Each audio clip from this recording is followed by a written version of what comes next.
दोस्तों, भारत में एक ऐसा मंदिर है जहां स्थापित ज्योतिर्लिंग, मंदिर पर लगा पंचशूल, मंदिर में स्थापित कामना लिंग, यहाँ तक कि इस मंदिर में मुरादें मांगने की प्रथा इतनी रहस्यमयी है जिसका पता हर सदी में लोगों ने अपने अपने तरीके से लगाने की कोशिश की, परंतु वे सभी नाकामयाब रहे। एक ऐसा मंदिर जिसकी स्थापना रावण ने की थी और इस मंदिर के रहस्य इतने गहरे हैं जिसको आज तक कोई भी नहीं जान पाया है। इस मंदिर के रहस्य को सुनकर आपको भी विश्वास नहीं होगा। आखिर क्या है इस मंदिर के पंचशूल का रहस्य? आखिर क्यों इस ज्योतिर्लिंग को कामना लिंग कहा जाता है? आखिर कैसे हुई इस मंदिर की स्थापना के रहस्य? और आखिर क्या है इस मंदिर की मुरादें मांगने वाली प्रथा? इन सारी बातों को जानने के लिए इस वीडियो को बड़े ध्यान से और एंड तक जरूर देखिएगा। नमस्कार दोस्तों, आपका स्वागत है भक्ति की शक्ति चैनल में। वीडियो में आगे बढ़ने से पहले एक बार सच्चे दिल से कमेंट बॉक्स में हर हर महादेव जरूर लिख दीजिएगा। तो चलिए इस वीडियो की शुरुआत कर लेते हैं। भारतवर्ष के झारखंड राज्य के देवघर नामक स्थान में स्थित एक प्रसिद्ध मंदिर जिसमें शिव का एक नाम बैद्यनाथ भी है, इस कारण लोग इसे बैद्यनाथ धाम मंदिर भी कहते हैं। यह एक सिद्ध पीठ भी है और इस कारण से इस लिंग को कामना लिंग के नाम से भी जाना जाता है। झारखंड के देवघर में स्थित प्रसिद्ध तीर्थ स्थल बैद्यनाथ धाम 12 ज्योतिर्लिंगों में 9वां ज्योतिर्लिंग है। बैद्यनाथ धाम देश का एक ऐसा ज्योतिर्लिंग है जो कामना लिंग के साथ साथ शक्ति पीठ भी है। मान्यता है कि इसकी स्थापना स्वयं भगवान विष्णु ने की थी। मंदिर को लेकर मान्यता है कि इस मंदिर में आने वाले सभी भक्तों की सभी मनोकामनाएं पूर्ण होती हैं। इसलिए मंदिर में स्थापित शिवलिंग को कामना लिंग के नाम से भी जाना जाता है। देवघर में शिव का अत्यंत पवित्र और भव्य मंदिर स्थित है। हर साल यहाँ श्रावणी मेले में लाखों श्रद्धालु भोलेनाथ का जयकारा लगाते हुए बाबा भोलेनाथ के दर्शन करने आते हैं। वैसे तो आपने देखा होगा कि भगवान शिव के सभी मंदिरों में त्रिशूल लगा होता है, लेकिन देवघर के बैद्यनाथ मंदिर परिसर में शिव पार्वती, लक्ष्मी नारायण तथा अन्य सभी मंदिरों में पंचशूल लगे हुए हैं। इसे सुरक्षा कवच भी माना जाता है। मंदिरों में लगे सभी पंचशूलों को महाशिवरात्रि से 2 दिन पहले उतार लिया जाता है।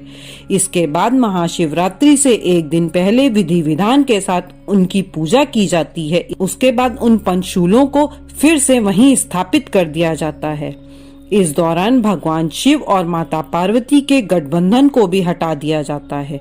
मंदिर के शीर्ष पर लगे पंचशूल को लेकर माना जाता है कि त्रेता युग में रावण की लंकापुरी के द्वार पर सुरक्षा कवच के रूप में भी पंचशूल स्थापित था। वहीं एक बात यह भी है कि रावण को पंचशूल यानी सुरक्षा कवच को भेदना आता था, लेकिन यह भगवान राम के वश में भी नहीं था। विभीषण के बताने के बाद ही प्रभु श्री राम और उनकी सेना लंका में प्रवेश कर पाए थे। ऐसा माना जाता है कि इस पंचशूल के कारण मंदिर पर आज तक किसी प्राकृतिक आपदा का असर ही नहीं हुआ है। पुराणों के अनुसार सावन महीने को भगवान शिव की आराधना का सबसे उपयुक्त समय बताया गया है।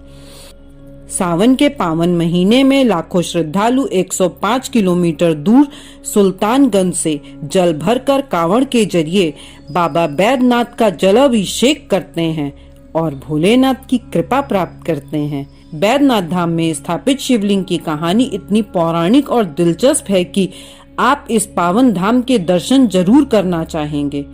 पुराणों के अनुसार भगवान विष्णु के सुदर्शन चक्र से मां सती के हृदय का भाग यहीं पर कटकर गिरा था। बैद्यनाथ दरबार माता सती के 51 शक्ति पीठों में से एक है। कहते हैं कि शिव और शक्ति के मिलन स्थल पर ज्योतिर्लिंग की स्थापना खुद देवताओं ने ही की थी। बैद्यनाथ धाम के बारे में कहा जाता है कि यहाँ मांगी गई मनोकामना देर से ही सही लेकिन पूर्ण जरूर होती है। कहा जाता है कि भगवान श्री राम और महाबली हनुमान जी ने श्रावण के महीने में यहाँ कांवड़ यात्रा भी की थी। बैद्यनाथ धाम में स्थित भगवान भोलेनाथ का ज्योतिर्लिंग नीचे की तरफ दबा हुआ है। शिव पुराण और पद्म पुराण के पाताल खंड में इस ज्योतिर्लिंग की महिमा कही गई है। मंदिर के निकट एक विशाल तालाब स्थित है जिसे शिवगंगा के नाम से जाना जाता है। इस मंदिर के मुख्य पुजारी का दावा है कि रात में इसी शिव गंगा में कई बार साक्षात भोलेनाथ के कई भक्तों को दर्शन हुए हैं। पुजारी का कहना है कि भोलेनाथ आज भी शिव गंगा में अदृश्य रूप से विराजते हैं। माना जाता है कि बाबा बैजनाथ धाम में स्थित सभी मंदिरों का निर्माण भगवान विश्वकर्मा ने एक ही रात में स्थापित कर दिया था। शिवगंगा के आसपास और भी अनेक अन्य मंदिर बने हुए हैं। दोस्तों, यह तो थी कुछ रोचक बातें बाबा बैजनाथ धाम के बारे में। चलिए अब बात करते हैं बाबा बैजनाथ धाम से जुड़ी पौराणिक कहानी के बारे में, जो कि बहुत ही दिलचस्प है। पौराणिक कथाओं के अनुसार दशानन रावण भगवान शिव शंकर को प्रसन्न करने के लिए हिमालय पर घोर तपस्या कर रहा था। रावण एक के बाद एक करके अपना सिर शिवलिंग पर चढ़ा रहा था। 9 सर चढ़ाने के बाद जब रावण अपना 10वां सर काटने वाला ही था, तब भोलेनाथ ने प्रसन्न होकर रावण को दर्शन दिए और उससे वरदान मांगने को कहा। रावण को सोने की लंका के अलावा तीनों लोकों में शासन करने की शक्ति तो प्राप्त थी ही साथ उसने कई देवताओं, यक्ष और ऋषि मुनियों को कैद करके लंका में भी रखा हुआ था। इसी वजह से रावण ने यह इच्छा जताई कि भगवान शंकर भी कैलाश छोड़कर लंका में ही जाकर उनके साथ रहें। इसलिए रावण ने भगवान शिव शंकर से कामना लिंग को अपनी नगरी लंका ले जाने का वरदान मांग लिया। शिवजी ने अनुमति तो दे दी, पर एक चेतावनी के साथ कि यदि वह इस कामना लिंग को लंका के मार्ग में कहीं भी रख देगा तो यह शिवलिंग वहीं अचल रूप से स्थापित हो जाएगा। महादेव की चेतावनी सुनने के बावजूद भी दशानन रावण कामना लिंग को अपनी नगरी लंका ले जाने के लिए तैयार हो गया। इधर भगवान शिव के कैलाश छोड़ने की बात सुनते ही सभी देवता चिंतित हो गए। इस समस्या के समाधान के लिए सभी देवता भगवान विष्णु के पास गए। तब श्री हरि ने अपनी लीला रची और उन्होंने वरुण देव को आचमन के जरिए रावण के पेट में घुसने को कह दिया। जब रावण आचमन करके शिवलिंग को लंका की ओर ले जा रहा था तो उसे देवघर के पास लघु शंका लग गई।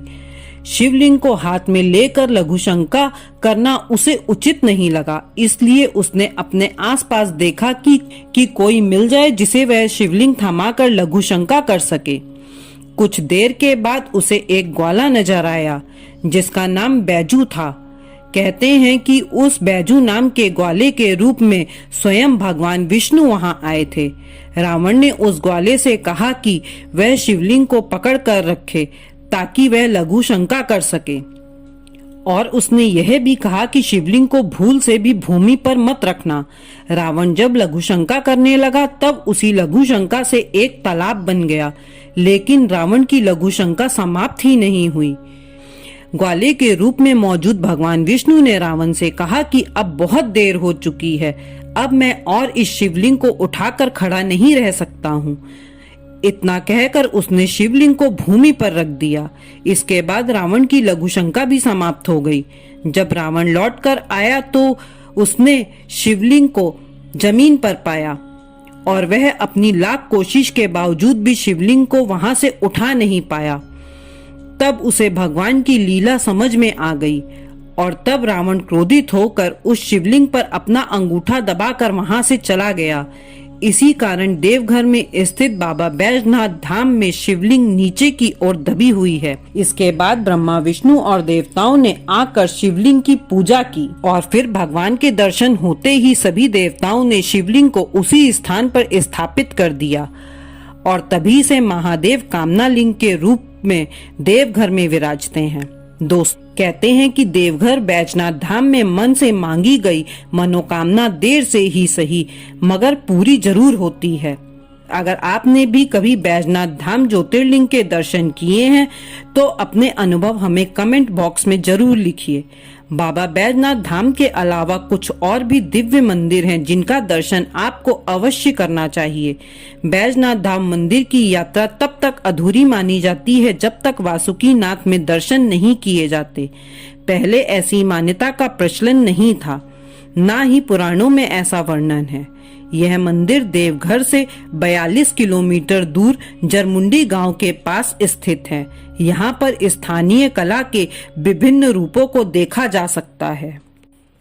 ऐसे ही और छुपे हुए पौराणिक रहस्यों और कथाओं के लिए हमारे चैनल को लाइक, शेयर एंड सब्सक्राइब करें। धन्यवाद।